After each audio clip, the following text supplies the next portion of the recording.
First of all, let me welcome all of you very warmly to the seat of the presidency of our country, to Jubilee House, and also to express my gratitude, to thank you for responding so very quickly to my invitation for us to have this meeting. I've been meeting various constituencies in the country, but consultations across the nation could not be complete without also meeting and talking with the political leaders of our nation, especially at this critical moment when we are, like all the countries of the world, having to confront this new menace to the survival of our population and its health and welfare. And it is essentially for us to have an opportunity to exchange information with each other, and more than anything else, to agree on the measures that we can take as political leaders to ensure the unity of our nation at this critical time, and to stress the need for solidarity amongst ourselves.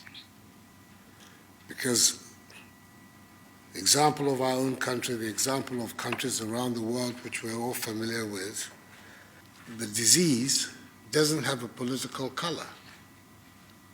It doesn't know Democrats or Republicans or Tories or Labour or NDC or MPP. It's attacking human beings. And I think that that recognition is what should drive our collective response as a people to this pandemic. So this is the reason I called you.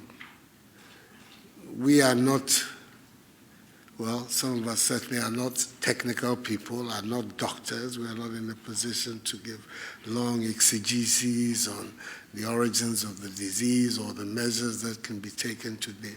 But we are community leaders, we are political leaders.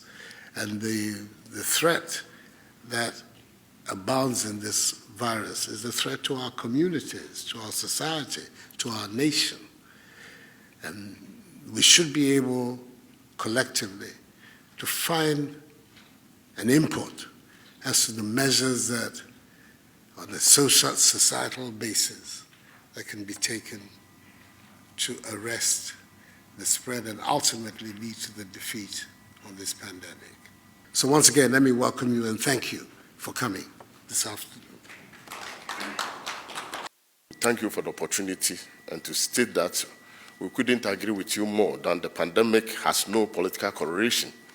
And for that matter, as a nation, we need to come together to put our shoulders to the wheel and to see how best all of us will assist the effort the government is putting in place to fight and defeat the pandemic, because we ought to defeat it.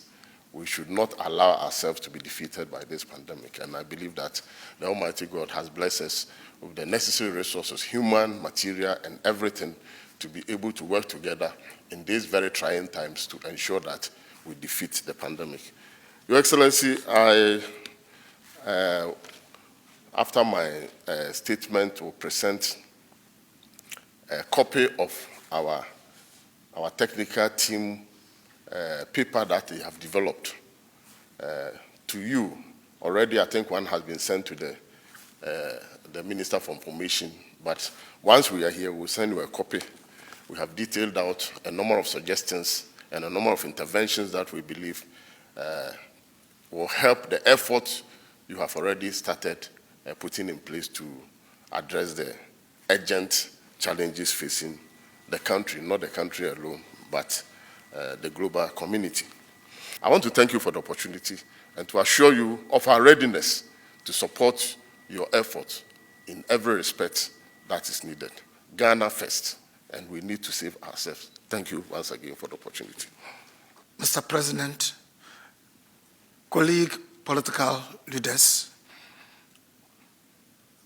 as has been said over the past few months, we have only one country, and let's together be behind our president and his government to ensure that this virus wouldn't do as much damage as it's being done to many even very, very developed economies. Mr. President, once again, I want to say you, the Vice President, your Chief of Staff, and all who are gathered here, thank you very much. I'd like, first of all, to commend you, Mr. President, on the work you're doing, and, of course, the government and all that is going on with COVID-19. We are quite happy. Nobody has been here before, nobody in the world, which is an amazing thing, because probably the last time the world had to face a pandemic like this, nobody in here was born. So we are all in a new place. We are all in a place of learning, and we're all in a place of growth. And no one here can claim to know how to do it better than anybody else. We're all learning as we go along. So I would like to commend you for what you've done so far. The quarantining of those people on the flights, the lockdown, not very pleasant, but we have to all go through it. Maybe I should have started and said that I bring you compliments from Dr. Papa Kwesi Ndom, who has not been able to come back because he was also stuck in the US around the time that the flights were banned, so he wasn't able to come back. He would like you to know that he has some 7 ambulances in a bonded warehouse, if you would want to make use of it. There's nothing like too much meat in the soup right now.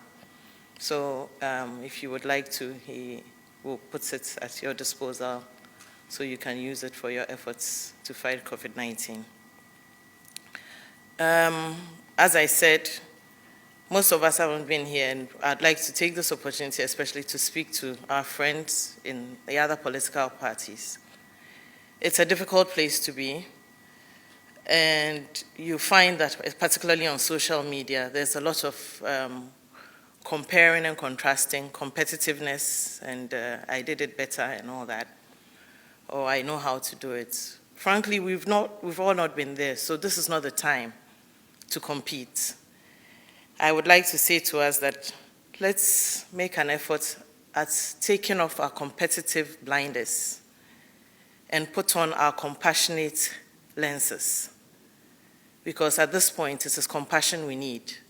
Indeed, there are people in Agbogboloshi, there are people on the streets, and if we want to count them, some of us political parties would like to be the ones to solve all the problems for them. Some of us seem to think we know how to do it. Some of us think we've been there before and we could have done it better. We don't know. This is not the time to bring up our differences. This is the time for us to come together and actually show compassion. And it is obvious if you are working with competition, that energy is put out there and it is seen. And if you are working with compassion, that energy also can be seen by others. So let's bring up that compassionate side and use it instead of the competitive side. Thank you very much.